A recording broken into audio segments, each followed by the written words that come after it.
بسم اللہ الرحمن الرحیم صلی اللہ علیہ محمد۔ پاکستان اور دنیا بھر میں لاکھوں دیکھنے اور سننے والوں کو ناہید احمد جیلانی کا سلام۔ ناظرین، آپ کو جیلانی جی یوٹیوب چینل اور فیس بک پیج پر خوش آمدید۔ امید کرتا ہوں آپ جہاں کہیں بھی ہوں گے اپنے اہل خانہ سمیت بخیریت ہوں گے، خوش بھی ہوں گے اور محفوظ بھی۔ ناظرین کرام، اپنی گفتگو کا آغاز کرنے سے پہلے تمام خواتین و حضرات سے یہ گزارش ہے جو ہمارے چینل پہ ابھی نئے ہیں وہ جیلانی جی چینل سبسکرائب فرما لیں تاکہ روزانہ آپ تک ہماری نئی ویڈیوز آسانی کے ساتھ پہنچ سکیں۔ بلا تاخیر اپنی گفتگو کا آغاز کرتا ہوں۔ سپریم کورٹ آف پاکستان کا بڑا حکم، خان کی رہائی کے لیے چند گھنٹے باقی۔ صدر مملکت عارف علوی ان ایکشن، سردار سکندر کو طلب کر لیا اور چیخیں ساتوں آسمانوں تک بلند ہو گئیں۔ ان تمام ایشوز پہ میں نے بات کرنی ہے۔ ناظرین کرام، سب سے پہلے بات کرتے ہیں اپنے ہمسائے ملک جو انڈیا ہے۔ رات گئے وہاں ایک جشن کا سما نظر آیا۔ کس بات کا جشن؟ کہ انہوں نے جو چندران 3 جہاز چاند پہ بھیجا تھا وہ کامیابی کے ساتھ چاند پر پہنچ گیا۔ ناظرین کرام، یہ بہت بڑی کامیابی ہے انڈیا کی، بھارت کی، کہ وہ یوں چوتھے نمبر پر چاند پہ جانے والا ملک قرار پا گیا۔ چوتھے نمبر پر آ گیا کہ وہ چاند پہ جانے والے ممالک کی لسٹ میں چوتھے نمبر پر آ گیا کہ وہ چاند پر پہنچ گئے۔ چاند پر ان کا جہاز کامیابی کے ساتھ اتر گیا۔ دوسری طرف اگر ہم اپنے ملک کی طرف دیکھیں تو ہمارا ابھی تک سوئی اسی بات پہ اٹکی ہوئی ہے کہ چاند نظر آیا یا نہیں نظر آیا، کل عید ہوگی یا نہ عید ہوگی۔ اللہ تعالی ہمیں بھی ایسی کامیابیاں عطا فرمائے۔ اب بات کرتے ہیں ناظرین کرام اپنی سیاست کی۔ ناظرین کرام، صدر مملکت عارف علوی صاحب نے جس طرح ایک ٹویٹ کی جس سے ایک بنچال آ گیا پوری دنیا میں، اس کے بعد صدر مملکت عارف علوی صاحب نے اپنے سیکٹری کو واپس جو ہے اسٹیبلشمنٹ بھیج دیا کہ آپ اپنی ڈیوٹی وہاں پہ انجام دیں۔ ان کی جو ڈیوٹی تھی وہ اسٹیبلشمنٹ رپورٹ کرنے کی ان کو ہدایت کر دی تھی، یعنی جس کو عام الفاظ میں کہتے ہیں کہ ان کا ٹرانسفر کر دیا۔ پھر ایک لڑکی حمیرہ احمد جو 22 گریڈ کی افیسر تھی، اس کو سیکٹری اپنے جو ہے منتخب کیا، نامینیٹ کیا، لیکن اس کے باوجود اس لڑکی نے بھی جواب دے دیا کہ میں وہاں ڈیوٹی نہیں کر سکتی۔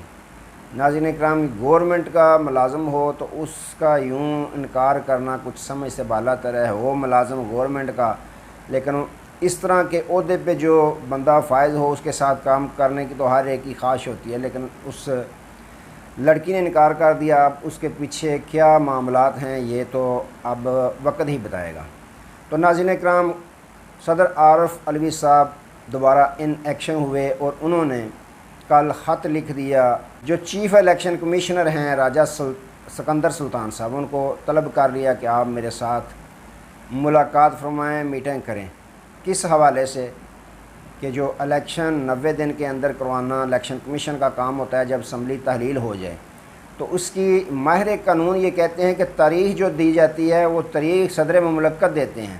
اسی وجہ سے انہوں نے اب خط لکھ دیا۔ جدید دور ہے، فون پہ بھی کام چل سکتا ہے، لیکن انہوں نے قانونی راستہ اختیار کیا، خط لکھ دیا تاکہ ان کے پاس ایک ثبوت محفوظ رہے کہ انہوں نے چیف الیکشن کمیشنر کو مدعو کیا تھا، دعوت دی تھی۔ اب ان کو بھی یہ پتہ ہے کہ چیف الیکشن کمیشنر ان کے پاس نہیں جائیں گے، نہیں بھی جائیں گے، ان کے پاس ثبوت ہو جائے گا، پھر وہ الیکشن کی تاریخ خود دے دیں گے۔ تو ناظرین کرام، یوں شکنجہ ٹائٹ کیا انہوں نے۔ جو یہ سوچ رہے تھے نگران سیٹ اپ بھی، اور جو حکومت کر کے گھروں کو چلے گئے ہیں کہ 6 ماہ سال اب الیکشن نہیں ہوگا، ان کے خواب وہ چکنا چور ہوتے ہوئے نظر آ رہے ہیں۔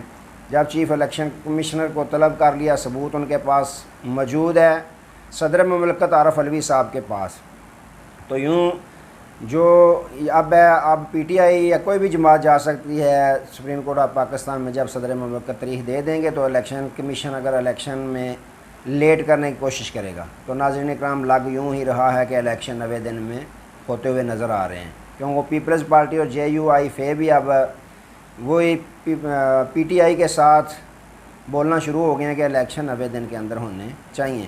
اب کیا پتہ ان کی کوئی مجبوری تھی جب قانون سازی کرتے رہے، لیکن اب ہم آواز نظر آ رہے ہیں پاکستان تحریک انصاف کے کہ الیکشن 90 دن کے اندر ہونے چاہیے۔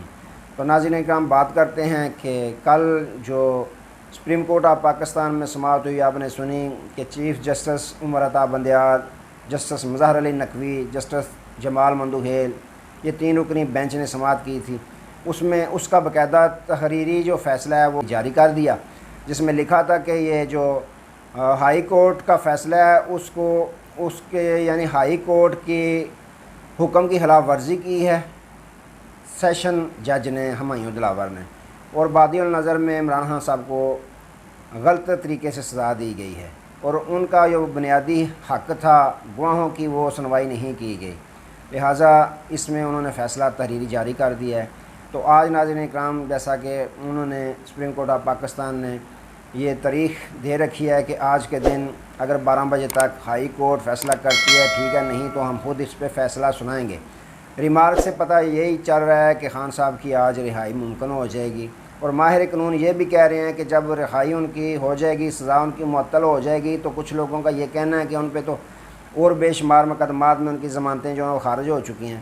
تو ناظرین اکرام ماہر قانون کا یہ کہنا ہے کہ ان کی جب سزا معطل ہو جائے گی، ان کی جب ضمانت ہو جائے گی، تو جب وہ تمام اپنے کیسوں میں باقاعدہ پیش ہو رہے تھے خان صاحب، تو یہ دوبارہ ریورس گیئر لگے گا، کیونکہ وہ کون سا پیش نہیں ہو رہے تھے، ان کی عدم پیشی کی وجہ سے یہ کینسل ہوئی ہیں۔ تو جب ان کی سزا معطل ہو جائے گی، ضمانت ان کی جو ہے وہ اس کیس میں ہو جائے گی، تو وہ دوبارہ ان کو وہی حفاظتی ضمانتیں ان کی بحال ہو جائیں گی۔ یہ ماہر قانون کا کہنا ہے کہ خان صاحب کی ضمانتیں دوبارہ وہ جو تھیں پہلے والی جو عدم پیشی کی وجہ سے خارج ہوئی ہیں، اور تمام کی تمام بحال کر دی جائیں گی۔ سپریم کورٹ آف پاکستان یہ جو 3 رکنی بینچ بنا ہے وہی بحال کر دے گا۔ تو ناظرین اکرام یہ صورتحال دیکھ کر مریم نواز صاحبہ کا بھی ٹویٹر دوبارہ ایک دفعہ ایکٹیو ہوا۔ انہوں نے ٹویٹ کی کہ جسٹس عمر بندیال صاحب نے جب فیصلہ دینا ہی تھا تو پھر ہائی کورٹ کا ایک دن انتظار کرنے کی کیا ضرورت تھی، یعنی کہ اسی وقت رہائی کا حکم دے دیتے کہ خان صاحب کو رہا کر دیا جائے۔ تو ناظرین اکرام یہ چیخیں بتا رہی ہیں کہ خان صاحب دوبارہ آ رہے ہیں، اور میں آپ کو ایک بڑی بات بتا دوں ناظرین اکرام، خان صاحب کے تمام راستے ہموار ہوتے نظر آ رہے ہیں، کیونکہ جو پریشر ہے انٹرنیشنل پریشر، بیرون ممالک کا پریشر ہے، وہ یہی ہے کہ خان کو باہر نکالیں، خان بے گناہ ہے، خان عظیم لیڈر ہے۔ چائنا دیکھ لیں، روس دیکھ لیں، UAE دیکھ لیں، سعودی عرب دیکھ لیں، تمام کا پریشر ہے پاکستانی تمام جو مشینری ہے تمام ریاستی اداروں پر کہ خان صاحب دیانتدار لیڈر ہیں، ان کو رہا کیا جائے۔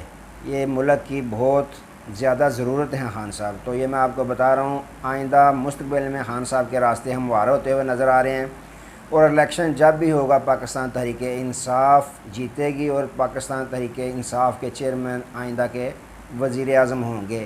یہ میری بات نہیں ہے، یہ عوامی فیصلہ ہے۔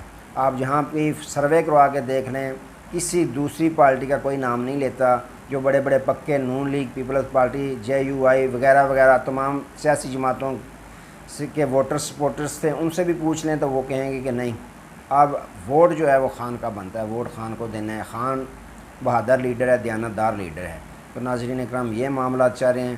تو دیکھیں ایک اور جو بینچ تھا اس میں بھی تبدیلی ہو گئی ہے۔ خان صاحب کا جو وہ وکیل کے قتل کا جو کیس تھا اس میں بھی چیف جسٹس آف پاکستان خود اپنی سربراہی میں انہوں نے بینچ بنا لیا ہے، بینچ کو تبدیل کیا ہے، خود اس میں شامل ہو گئے ہیں۔ لگ یوں ہی رہا ہے کہ چیف جسٹس عمر عطا بندیال صاحب اپنی ریٹائرمنٹ سے پہلے کچھ خاص جو کیسز ہیں ان کو نمٹا کر جائیں گے۔ تو یہ بہت اچھی اور خوش آئند بات ہے کہ انصاف ہوتا ہوا پوری دنیا کو نظر بھی آئے۔ تو ناظرین اکرام دیکھیں آج خان صاحب کی رہائی کتنے بجے ممکن ہوتی ہے، انتظار کریں۔ تو اسی کے ساتھ مجھے دیجیے اجازت، اپنا بہت سارا خیال رکھیے گا، اور اپنے اس چینل کا بھی اللہ حافظ۔